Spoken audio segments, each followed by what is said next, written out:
ومن أحسن قولا ممن دعا إلى الله وعمل صالحا وقال إنني من المسلمين. السلام عليكم ورحمة الله وبركاته. بسم الله الرحمن الرحيم. إن الحمد لله نحمده ونستعينه ونستغفره ونعوذ بالله من شرور أنفسنا ومن سيئات أعمالنا. من يهده الله فلا مضل له ومن يضلل فلا هادي له وأشهد أن لا إله إلا الله وحده لا شريك له وأشهد أن محمدا عبده ورسوله صلى الله تعالى عليه وعلى آله وصحبه وسلم تسليما كثيرا. أما بعد, সম্মানিত শ্রোতা দর্শক মন্ডলী, আল্লাহ রাব্বুল আলামিনের প্রশংসা এবং নবী সাল্লাল্লাহু আলাইহি ওয়াসাল্লামের সালাতু সালামের পর আজ রবিবার পহেলা জামাদুল উলা 1446 হিজরি মোতাবেক 3 নভেম্বর 2024 আমাদের ধারাবাহিক আলোচনা ফিকহুল সালাহ, সালাতের মাসাইল, আর বিশেষভাবে ধারাবাহিক জানাজার আলোচনা চলছে এক সপ্তাহ থেকে। আজকে পর্ব নম্বর 58 ফিকহুস সালাতের। আর বিষয়বস্তু আজকের হচ্ছে মাইয়াতের গোসল, মৃত ব্যক্তির গোসলের মাসাইল।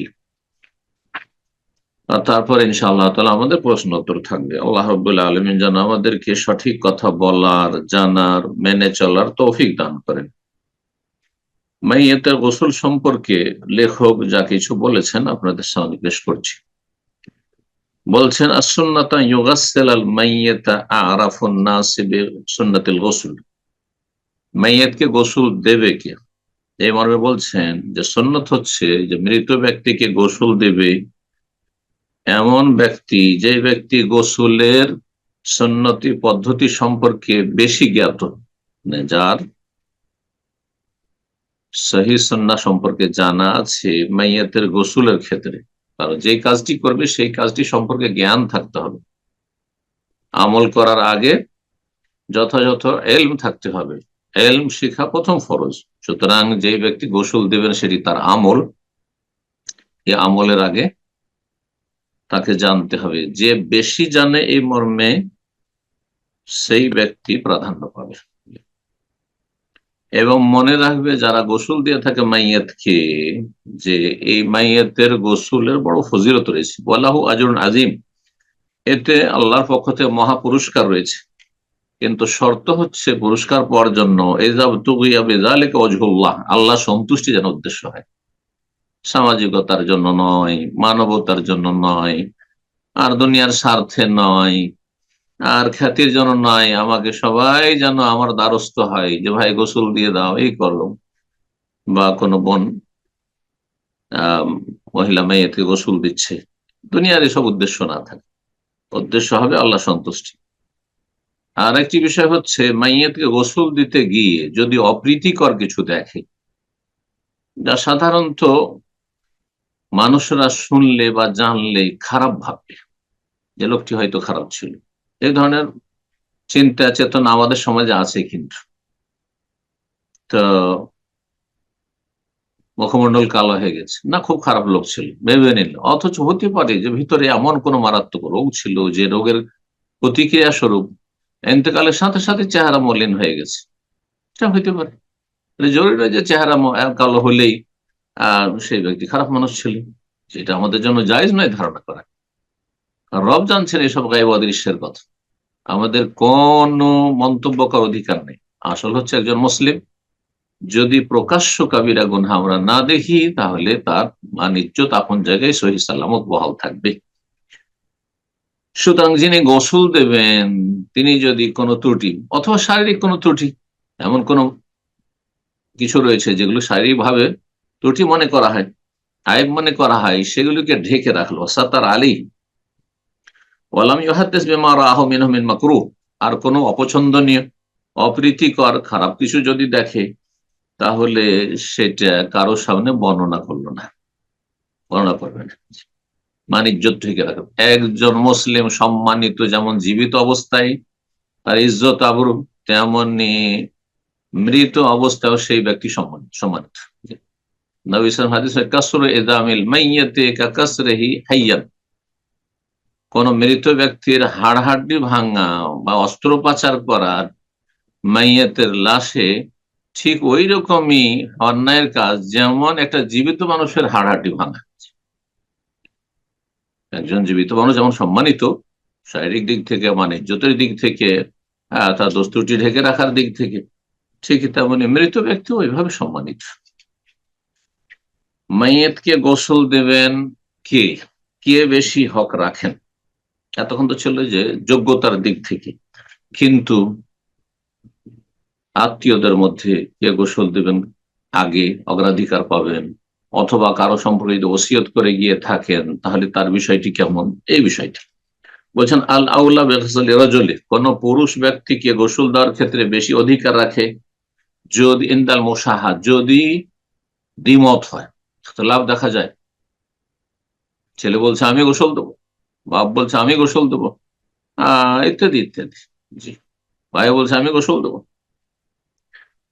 যদি গোসল দেওয়ার ক্ষেত্রে ইখতিলাফ মতবিরোধ দেখা যায় তাহলে সবচেয়ে বেশি হক রাখে ওসিয়হু, এমন ব্যক্তি যাকে ওসিয়ত করেছে। তাহলে কারো সম্পর্কে যদি এন্তেকালের পূর্বে মুহূর্তে কোনো তার জীবদ্দশায় ওসিয়ত করে গিয়ে থাকে আমাকে যেন অমুক আলেম গোসল দেন, আমার অমুক প্রিয়জন গোসল দেন, জি, আমার অমুক ছেলে যেন গোসল দেয়, আমার বাবা যেন গোসল দেন, অথবা অনাত্মীয়, তাহলে সে বেশি হক রাখবে বাবার চাইতে ছেলের চাইতে, যতই নিকটবর্তী হোক না কেন, ওসিয়ত যার জন্য করা হয়েছে সে প্রাধান্য পাবে। সুম্মা আবু, তারপরে মৃত ব্যক্তির বাবা, সুম্মা জাদ্দু, তারপরে তার দাদা অথবা নানা, সুম্মাল আকরাফ আল আকরামিন আসাবা, তারপরে যারা যত বেশি নিকট আত্মীয় মৃত ব্যক্তির আসাবা হতে, আসাবা মানে এমন এক ব্যক্তি যেই ব্যক্তি তার সমস্ত ধন সম্পদের যদি কেউ লেনেওয়ালা না থাকে তাহলে সে ওয়ারিস হইতে পারে, যেমন ছেলে, ছেলের ছেলে, এরা হচ্ছে আসাবা, ভাই আসাবা। কিন্তু কাছের, ভাইয়ের তুলনায় ছেলে কাছের, পোতা নাতির তুলনায় ছেলে কাছের, এইরকমই চাচা, চাচা চাচাতো ভাইয়ের চাইতে কাছের, সুম্মা জবি রাহামিহি, তারপর তার অন্য আত্মীয় স্বজন, আত্মীয় স্বজন যারা হয়তো ওয়ারিস হবে না, আসাবা হবে না, কিন্তু রক্তের সম্পর্ক, আত্মীয়তার সম্পর্ক রয়েছে, তারা হক রাখে অনাত্মীয়র চাইতে বেশি।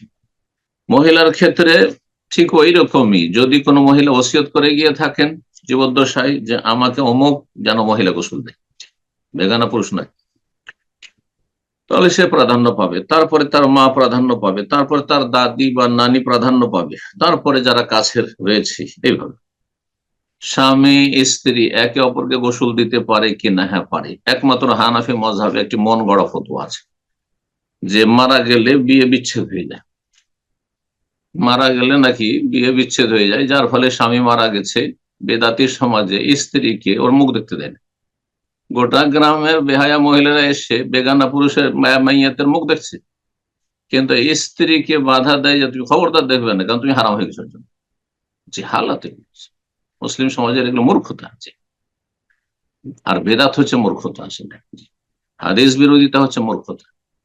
নবী করিম সাল্লাল্লাহু আলাইহি সাল্লাম সাহাবায়ে কেরাম থেকে প্রমাণিত বিষয়টি, নবী সাল্লাল্লাহু আলাইহি সাল্লাম বলেছেন মা আয়েশা রাদিয়াল্লাহু তাআলা আনহাকে, তুমি আগে মারা গেলে আমি গোসল দেবো, আমি মারা গেলে তুমি গোসল দিবে। যদি বাস্তবে সেটা হয়নি, অনেক সময় বাস্তবে করা সম্ভব হয় না, মানুষ শোকে ভেঙে পড়ে, যার ফলে সেটা হয়তো করতে পারেন, বিভিন্ন কারণ হতে পারে। আলী রাদিয়াল্লাহু তাআলা আনহু ফাতিমা রাদিয়াল্লাহু তাআলা আনহাকে গোসল দিয়েছেন, জি, আর কি দলিল লাগে? তারপর এই কথা বলা যে স্বামী স্ত্রী একে অপরকে গোসল দিতে পারবেন না, এটি স্পষ্ট সাহাবায়ে কেরাম এবং রাসূলুল্লাহ সাল্লাল্লাহু আলাইহি ওয়াসাল্লামের সুন্নাহ বিরোধী ফতোয়া। জি, এখানে কিন্তু ইমানের পরীক্ষা, যে আপনি মানুষের মত মযহাবকে প্রাধান্য দিচ্ছেন কাল আল্লাহ কাল রসুল, আল্লাহ এবং রসুল বিধানের ওপর, নাকি আল্লাহ এবং রসুলের বিধানকে আপনি প্রাধান্য দিচ্ছেন। এখানে কিন্তু ইমানের পরীক্ষা। জি, এখানে গিয়ে কিন্তু যদি আপনার বিভ্রান্তি থাকে যে আপনার মুরব্বী, আপনার ইমাম প্রাধান্য পেয়ে গেছে রাসূলুল্লাহ সুন্নাহর ওপর, সাহাবায়ে কেরাম সুন্নাহর ওপর, তাহলে আপনি শাফাআতে বঞ্চিত হবেন এবং বড় লাঞ্ছিত অপদস্থ হইতে হবে দুনিয়া আখিরাত আল্লাহর কাছে। আল্লাহ সঠিক বুঝদান করুন। বলছেন ওয়াজুজু লিকুল্লি মিনাজ যাওজাইন, স্বামী স্ত্রী প্রত্যেকের জন্য জায়েজ গাসলু সাহিবি, তার সঙ্গী জীবন সঙ্গীকে গোসল দেওয়া, জীবন সঙ্গিনীকে গোসল দেওয়া। স্বামী স্ত্রীকে গোসল দিতে, স্ত্রী মারা গেছে, স্বামী আগে মারা গেছে, স্ত্রী গোসল দিতে পারে এবং তার সহযোগিতায় সে যদি মনে করে আমি কাউকে সহযোগিতা বেকা পারবো না, সে সহযোগিতা নিতে পারে। জি। ওয়ায়ুজজিউ গোসলুল মাইয়িত, ওয়ায়ুজজিউ গোসলুল মাইয়িত যাকারান কানা আও উনসা মাররাতান ওয়াহিদা। গোসল দেওয়ার ক্ষেত্রে কি 3 বার করে অঙ্গগুলি বাধ্যতামূলক ধুইতে হবে? না, সেটি মুস্তাহাব। ইগসিলনাহা সালাসান আও খামসান আও আকসার মিন যালিক ইন রাআইতুন্না যালিক। উম্মে আতিয়া রাদিয়াল্লাহু তাআলা আনহাকে নবী করিম সাল্লাল্লাহু আলাইহি ওয়াসাল্লাম বলেছিলেন যে আমার মেয়েকে তোমরা গোসল দেবে 3 বার করে বা 5 বার করে বা তার বেশি যদি প্রয়োজন হয়, বেজোড় উত্তম, জোরে চাই। এটি কিন্তু সুন্নত মুস্তাহাব, 3 বার ধুইতেই হবে এমন কোন কথা নাই।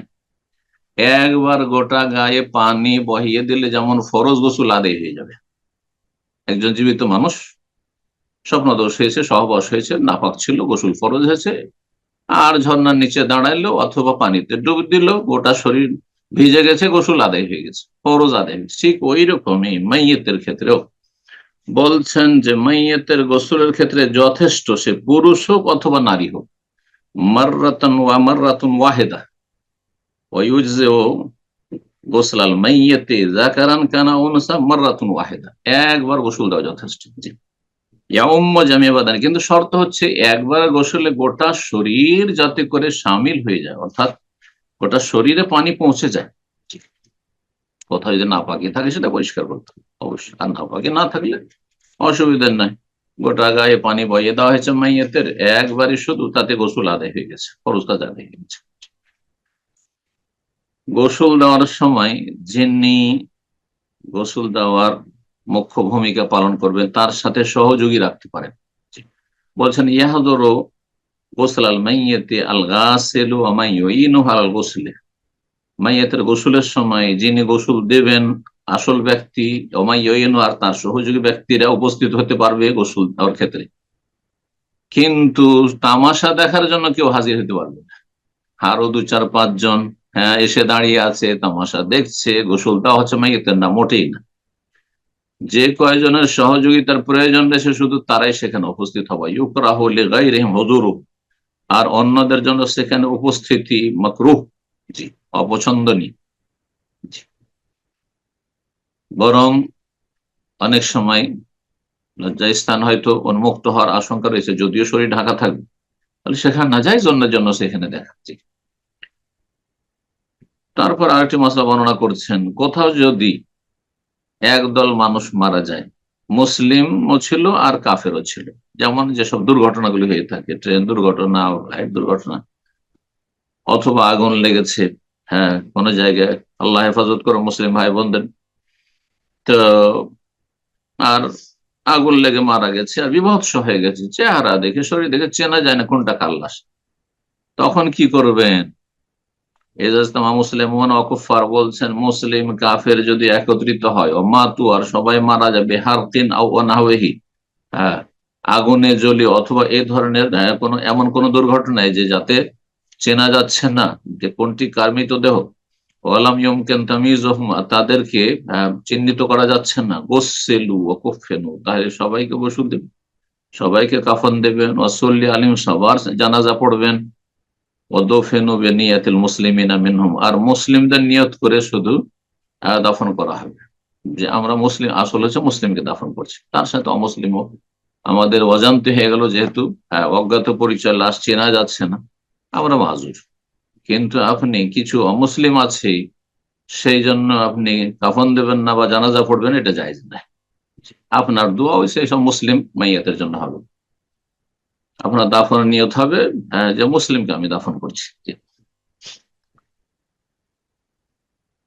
তারপরে মাসলা বলছেন যে 7 বছরের নিচে যদি বয়স হয়, 7 বছর বা তার নিচে যদি বয়স হয়, ছেলে হোক অথবা মেয়ে হোক, বালক বালিকা, তাহলে পুরুষও যেমন গোসল দিতে পারবে 7 বছরের মেয়ে, 6 বছরের মেয়েকে, তেমনি মহিলা 7 বছর, 5 বছর, 6 বছরের ছেলেকেও গোসল দিতে পারবে।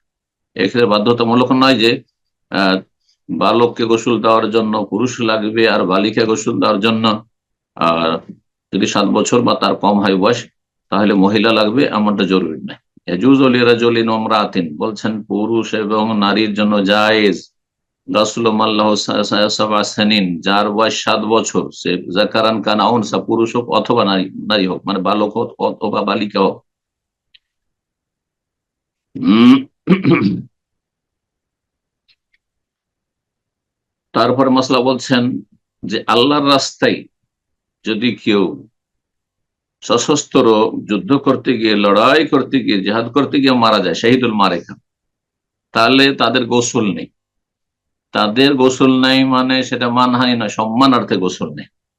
এবং তাদের শরীরে যে রক্ত ঝরেছে সেটা যাতে করে সাক্ষী থাকে হাসর মাঠে, সেই রক্ত প্রবাহিত হইতে থাকবে আর আল্লাহর সামনে হাজির হবে, আর সেটাই তাদের মুক্তির জন্য, শাহাদাতের জন্য সাক্ষী স্বরূপ হবে। এই জন্য গোসল দিতে, এই হেকমতের কারণে গোসল দিতে নিষেধ করা হয়েছে যে শহীদকে গোসল দিতে হবে না, যদি আল্লাহর রাস্তায় জিহাদে গিয়ে শহীদ হয়। কিন্তু অন্য শহীদ, ধরেন চোর ডাকাতের হাতে মারা গেছে, সেও শহীদ। জি। ধন সম্পদ পরিবার হেফাজত করতে মারা গেছে, শহীদ। হ্যাঁ।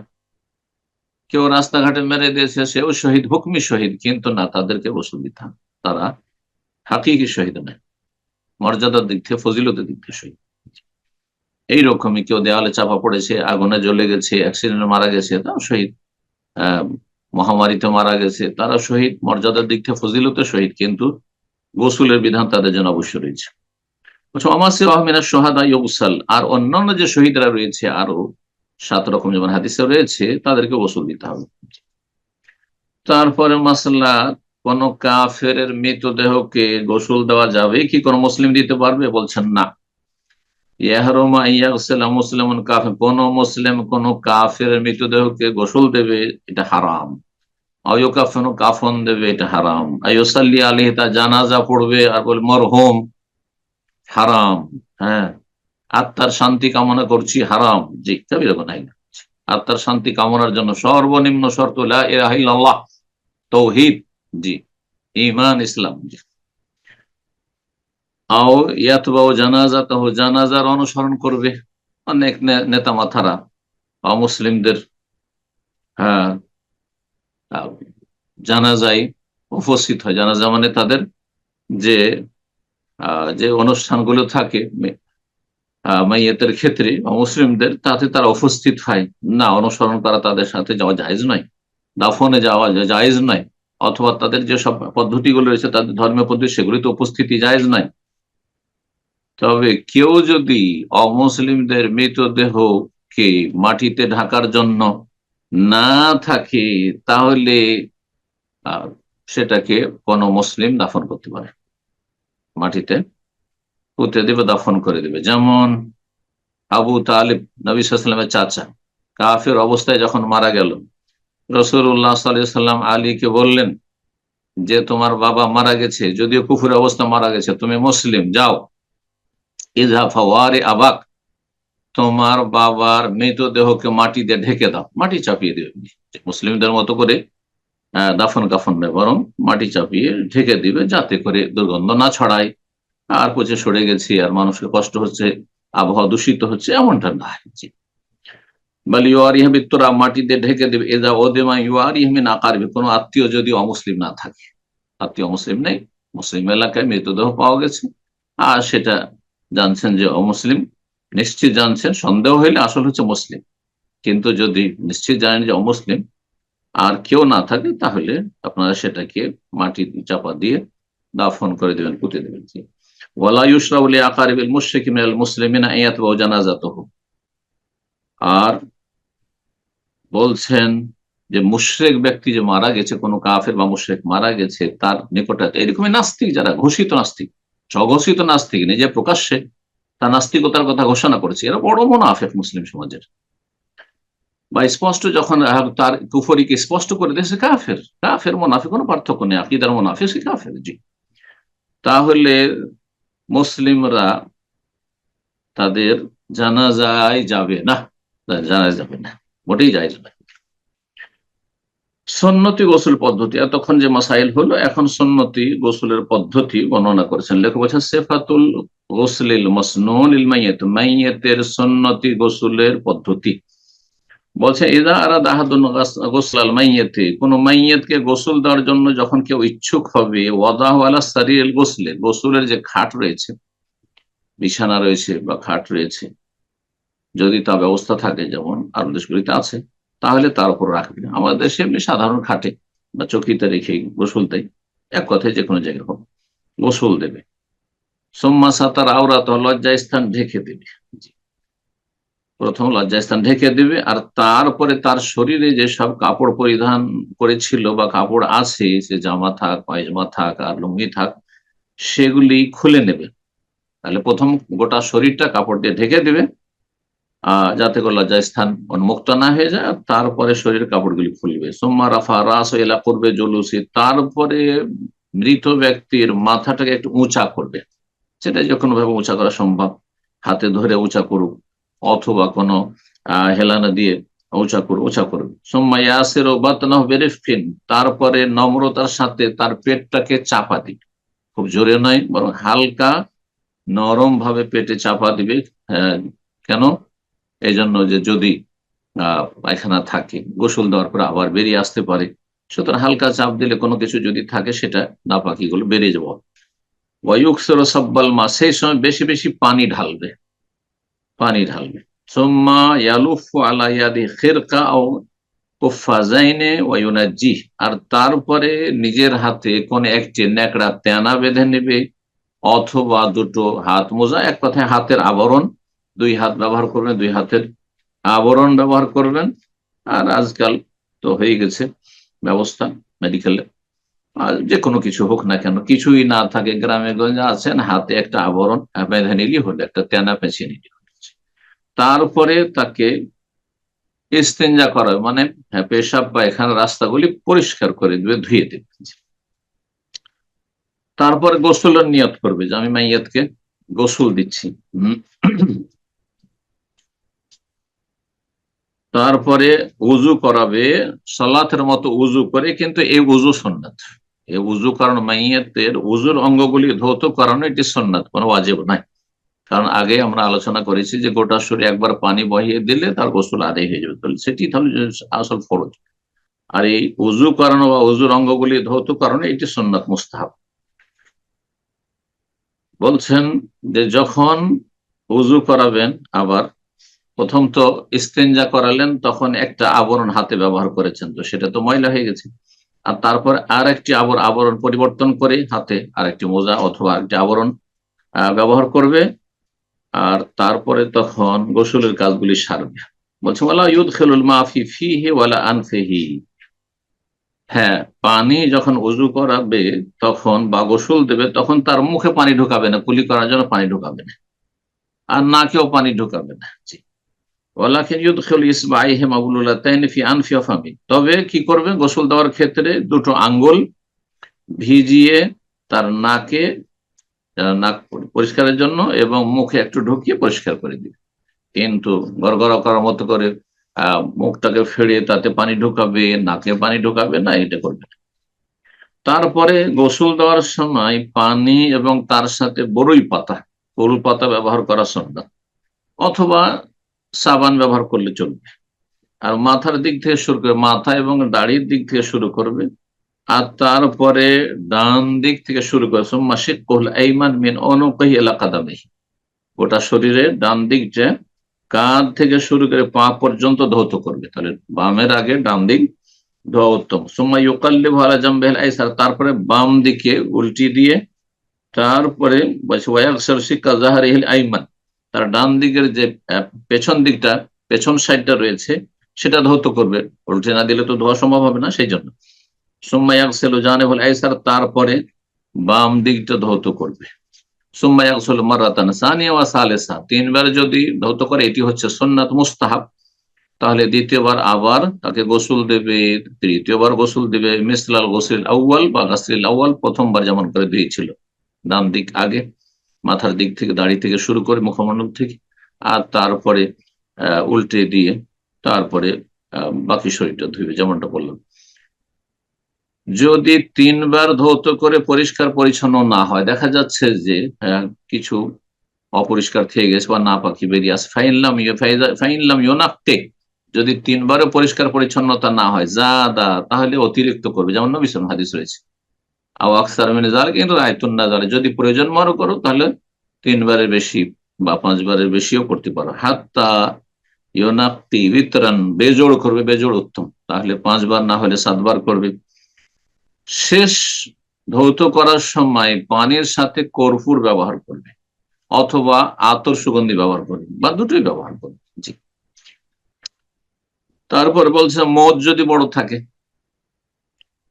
অথবা নখগুলো খুব বড় হয়ে আছে, লম্বা হয়ে আছে, তাহলে সেগুলি কাটতে পারে কেন? একদল বলছেন না, কোনো দলিল যেহেতু নেই কাটবে না, কিন্তু লেখক বলছেন ইজতিহাদি ফতোয়া, কিন্তু এটি যে আসল হচ্ছে যে একজন মুসলিমের মোজ খুব বেশি বড় হয়ে থাকবে না যে মুখে ঢুকে যাচ্ছে, আর নখ খুব বেশি বড় হয়ে থাকবে না যে হিংস্র পশু লাগে। যেমন এক শ্রেণী মহিলারা আজকাল হিংস্র পশুর মতো লম্বা করে রাখে, জাল নখ দিয়ে, হারাম, এটি জায়েজ না, এবং কাফেরদের অনুকরণ। তো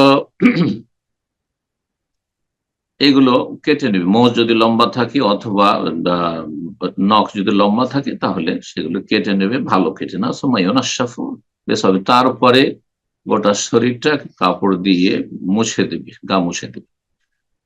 মহিলাদের ক্ষেত্রে তার চুলগুলি তিনটি বেনি করবে, মারা আয়ুজ আলো শাহরোহা সালাসত করুন, তিনটি বেনি তৈরি করবে, ওয়ুস দলমে ওরা, আর পেছন দিকে ঝুলিয়ে দেওয়া। গোসল দেওয়ার পরেও যদি দেখা যায় যে আরো পেশাব পায়খানার রাস্তা দিয়ে কোনো কিছু বেরিয়ে আসলো, তাহলে সেই জায়গাটি আবার ধৌত করবে, আর তারপরে উজু করিয়ে দেবে, যা মুস্তাহাব। আর তারপরে আবার বেরিয়ে আসার যেহেতু সম্ভাবনা রয়েছে, সেজন্য ওলামারা বলেছেন যে সেই ছিদ্রগুলি পেশাব পায়খানার রাস্তায় তুলো দিয়ে দিবে, যাতে করে আর অতিরিক্ত কিছু বেরিয়ে আসার সম্ভাবনা না থাকে।